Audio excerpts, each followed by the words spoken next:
Hello, City Life Gardening, and today we have some oregano, some Greek oregano, and if you notice, they all kind of are varying in size. This one tiny and not very good looking, this one medium, and this one large. Basically that happened since I got them at my local nursery, and I'm pretty sure it's my fault.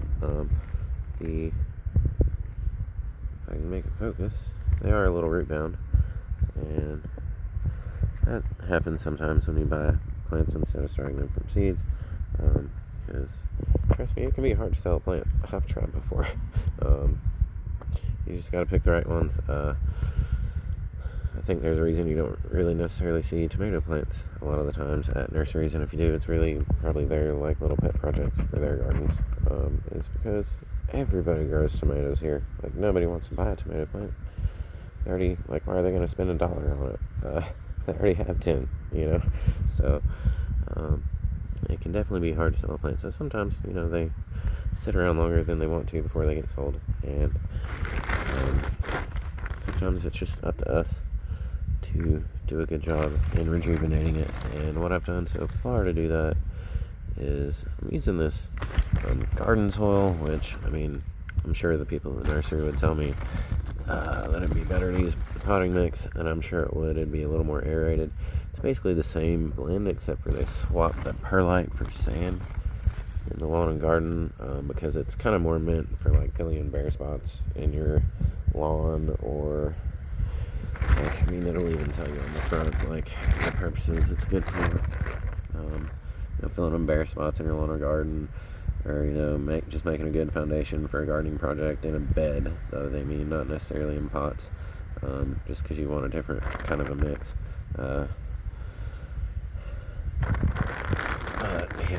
Just notice they don't say containers, they just say top dressing lawns for flower and vegetable gardens, for backfilling plant holes, or for general landscape applications. So general landscape applications, I feel like this, it'll be okay without additional aeration of perlite. I could have went and bought some and added it in, but I've added some Trifecta Plus because I love using that. Anytime I make a soil blend, I mix some in, and I've added some, and then I worked it in with my hand, tried to get it really deep, and then added some more and worked it into the top. And then I went and rinsed off some scissors, and this did have a lot more growth on it. That was just brown. I'm pretty sure what happened is I just didn't water enough. It was so dry, and I thought I was doing good, but I just wasn't watering frequently enough. It might have to do a little bit with whatever the soil mix is in here. I know they do like to use Daddy Pete's quite a bit, but I do see a little green thing in here that makes me think Miracle-Gro, and I'm not a fan of Miracle-Gro, but sometimes you have that. If you buy a plant, it'll be started in Miracle-Gro. I just like to try to not support the people behind that, the people that bought out, the people who were behind that, at all, for any purpose whatsoever. And no, I don't mean Scots, but anyway. I think that might be a little bit too deep for gardening to go. That's a whole different topic from gardening, but there's reasons outside of gardening why I don't like Miracle-Gro. There are definitely some valid ones inside it too. It doesn't feed your soil at all. It just kind of like begs you to use it again next year, and and if you don't, you're kind of just going to take away from what you had to start with if you don't continue using it, and or use something better. But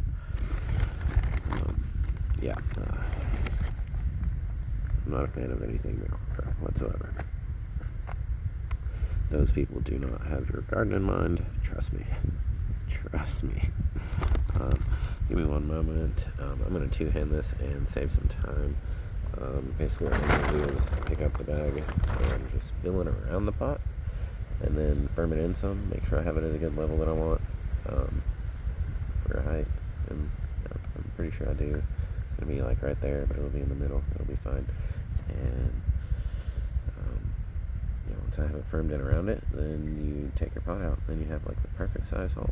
and I'll give you a glimpse at that. And then you kind of just take out your root ball, tease the roots to make sure they're not too root bound and choking each other out, and so that they can spread, and then put it in that perfect size hole and water it in. And I have some 911 Revive RX in my watering can, blended in just a little splash for a 1.75 gallon can, and I even go a little light for what it tells you. It tells you like 3 tablespoons for transplanting, like 2 or 3 tablespoons. Oh hey, I'm seeing ants.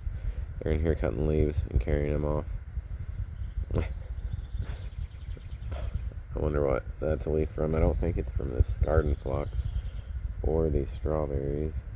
I'm not sure what those are leaves from. But anyway, back on topic. I do have some 911 Revive RX liquid water soluble plant nutrients in my water. And give me 1 moment. I'm going to 2-hand this and be right back. Okay, and so I added in some soil, and then I firmed it up a little bit and realized I needed to add just a little bit more to get it more level with where the soil line was going to be when I put it in the hole. And then so I added some more and firmed it in again, and then I've lifted it out. I just wanted to give you a peek at how cool that looks. And let's see, I'm going to squeeze the sides of the pot.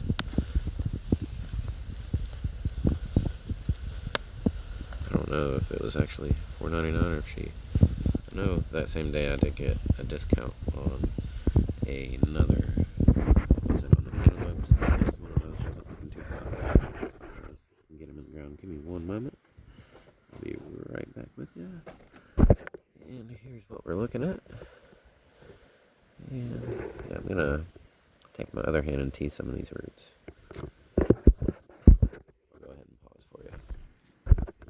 Okay, and so I wanted to show you a little bit what it sort of looks like, if I can see what I have in frame and get it in frame and focus it all. But I started really gently, and then I got a little more aggressive with it because I kind of wanted them to point down, and I wasn't really getting anywhere with the sides because I didn't want them to just keep spinning in a square around the shape. So now that I have them kind of loose and dangling down, I'm just going to go ahead and plant it in here. And firm it in. Snug it up. And even try to get that branch too. Just this dry leaf here. Sorry, I probably didn't even have that in frame, but just the branch that was here, and a dry leaf that was here. And the rest of these are photosynthesizing away. I'm not sure, other than dryness, what, if anything, caused that. I've been checking the underneath of the leaves. I kind of saw some spots, but again, that could be just from water. I don't think it's actually any insects, although, however, let me get the dirt off of my hands too. Let me see. Is this an insect or just some coloration?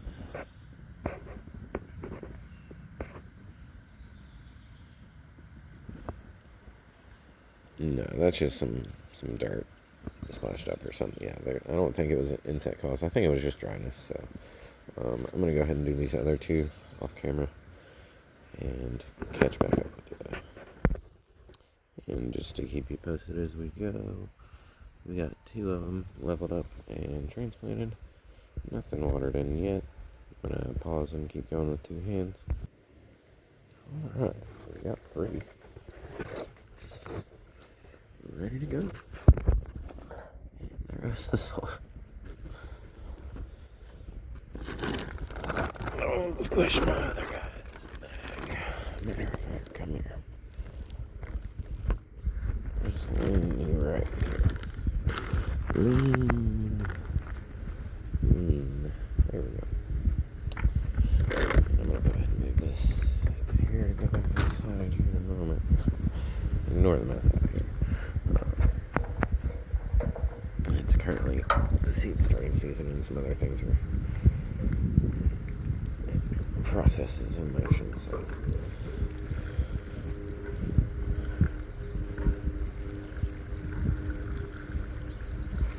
it is going to rain some more, but I just want to make sure these guys get a little bit of some easy access nitrogen that they can then, especially this one, can use to recover.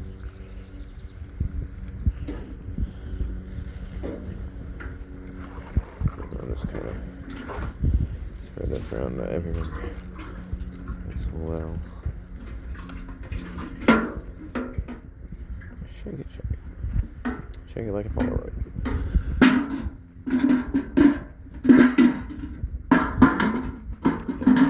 Rest for me. There we go. And now you can just kind of come and see what your branches are doing. Maybe try and get this one to grow this way to give the rest some room. But it's not really wanting to. The wind will probably blow it back however it wants to be. But I'm going to try and get it right there. That way you have a nice bushy bunch of oregano. And I'm going to go place these later. Happy gardening. Have a good one.